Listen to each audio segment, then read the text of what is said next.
नमस्कार, मी पंजाब डक. तर काय झालं, राज्यातल्या सर्व शेतकऱ्याचे फोन येत आहेत. तर आमच्याकडं ऊस आहे ना, एखादा उन्हाळ्यामध्ये मेमध्ये अवकाळी येईल का? तर ऊस शेतकऱ्यासाठी आनंदाची बातमी.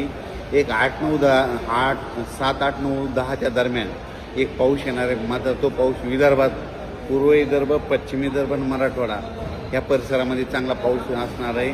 म्हणजे अवकाळी पाऊस असणार नाही, मान्सून पूर्व पाऊस येणार आहे. म्हणून ही विदर्भ, मराठवाड्यातल्या शेतकऱ्यांनी हा अंदाज लक्षात येतात. मग सांगायचं झालं तर 7 तारखेला म्हणजे नागपूर, वर्धा, भंडारा, गोंदिया, चंद्रपूर, यवतमाळ, वाशिम, हिंगोली, त्याच्यानंतर नांदेड, अकोला, अमरावती, परभणी ह्या पट्ट्यामध्ये काय होणार आहे, 7 तारखेला तिकडं ते अवकाळी मान्सूनपूर्व अवकाळी पाऊस येणार आहे.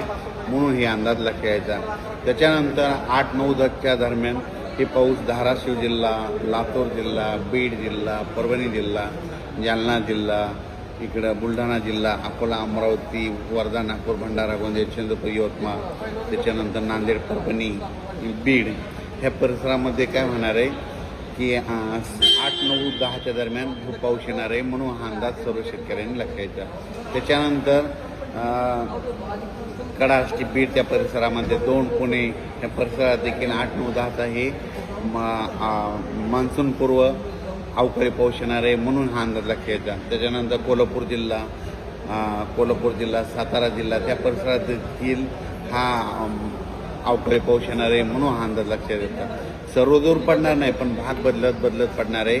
फक्त पाऊस मात्र पूर्व विदर्भ आणि पश्चिम विदर्भामध्ये तिकडे जास्त असणार आहे. मराठवाड्याकडे थोडं कमी होईल. लातूर जिल्ह्यात एक थोडा जास्त राहील. सोलापूर जिल्हा, लातूर जिल्हा, नांदेड जिल्हा, आदिलाबाद, तेलंगणा तिकडं जरा जास्त पडणार आहे पाऊस. हे अवकाळी पाऊस असणार आहे. म्हणून ऊसवाल्या शेतकऱ्यासाठी आनंदाची बातमी. त्याच्यानंतर शेतकऱ्याचे फोन येत आहेत. तर सर्व शेतकऱ्याला सांगितलं होतं की आता कंप्लीट 35 दिवस पावसासाठी राहिलेत, म्हणून तुम्ही शेतीची कामे करून घ्या. जवळपास माझा तर अंदाज आहे 12 मे ते 17 मेच्या दरम्यान अंदमान बेटाव मान्सून दस्तक देणार आहे. म्हणून ही सर्वप्रथम शेतकऱ्यासाठी आनंदाची बातमी. आत्तापर्यंत दरवर्षी कसं असतं, कधी 19 मे, 20 मे, 21 मेला अंदमान बेटाव मान्सून दाखल होतं आणि तसं वातावरण तयार होतं आहे. पण यावर्षी तुम्हाला एक सांगू इच्छितो, 10 मेपासूनच तिथं वातावरण बनायला सुरुवात होणार आहे. पण 12 आणि 13 तारखेला मात्र अंदमान बेटाव मान्सून दस्तक देईल. तर 12-13 मेला जर दस्तक दिली तर तिथून 10 दिवस म्हणजे 24-25ला ते 25पर्यंत केरळला येईल. आणि तिथून 3 दिवस मुक्काम केल्याच्या नंतर तिथून जवळपास 7-8 जूनच्या दरम्यान मग महाराष्ट्रात दाखल होऊ शकतो. म्हणून हे देखील लक्षात घ्यायचं. म्हणजे यावर्षी शेतकऱ्यासाठी चांगलं साल राहणार आहे. पाऊस देखील वेळोवेळी येणार आहे. म्हणून ही सर्वप्रथम शेतकऱ्यासाठी आनंदाची बातमी. हे जे अवकाळी पाऊस आहे हे 7 तारखेला नागपूरकडे सुरुवात होणार आहे. म्हणजे पूर्व विदर्भाकडे 7 तारखेला सुरुवात होणार आहे. 8ला देखील मग 8, 9, 10च्या दरम्यान तो काय होणार आहे, मग मराठवाड्याकडे येणार आहे. मराठवाड्यातून काही भाग पश्चिम महाराष्ट्राकडे जाणार आहे. म्हणून हे लक्षात येतं. पण सगळीकडे हे पाऊस नाही, फक्त पूर्व विदर्भ, पश्चिम विदर्भ, मराठवाडा आणि पश्चिम महाराष्ट्रात काही जिल्ह्यामध्ये हे अवकाळी पाऊस असणार आहे. म्हणून हे अंदाज, ज्यांचे कांदे असेल तर तुम्ही काय करा, कांदे काढून झाकून ठेवू शकता 7 तारखेपर्यंत. आणि आणखीन एक सांगू इच्छितो की राज्यामध्ये आणखीन 6 तारखेपर्यंत दिवसभर सारखं वारं राहणार आहे. म्हणून हे अंदाज लक्षात यायचा. दररोज तुम्हाला 6 तारखेपर्यंत झाडाची पानं हललेले दिसतील, म्हणजे वारं चालूच राहणार आहे.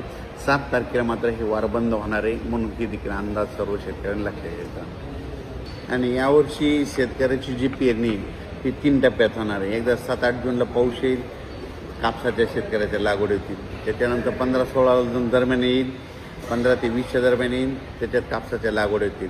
आणि जूनच्या शेवटच्या आठवड्यात मात्र सर्व महाराष्ट्रातल्या शेतकऱ्याची पेरणी सुरू होईल. जूनच्या शेवटच्या आठवड्यात म्हणजे 25 ते 29 जूनच्या दरम्यान.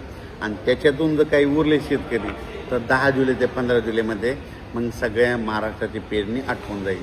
म्हणून हे अंदाज सर्व शेतकऱ्यांनी लक्षात घ्यायचा. राज्यात मात्र 6 तारखेपर्यंत चांगलं उन्हाची तीव्रता राहणार आहे. म्हणून हा अंदाज सर्व शेतकऱ्यांनी लक्षात द्यायचा. माझी जनतेला विनंती आहे, 6 तारखेपर्यंत उन्हामध्ये फिरत जाऊ नका, कारण की तीव्र उन्हाची लाट असल्यामुळे उष्माघात होऊ शकतो आणि 7 तारखेच्या नंतर वातावरणात बदल होणार आहे. मग 7, 8, 9च्या दरम्यान विदर्भाकडे पाऊस येणार आहे. म्हणून सर्वप्रथम विदर्भातल्या शेतकऱ्यांनी अंदाज लक्षात घ्यायचा. अचानक वातावरणात बदल झाला तर परत एक मेसेज दिला जाईल. धन्यवाद.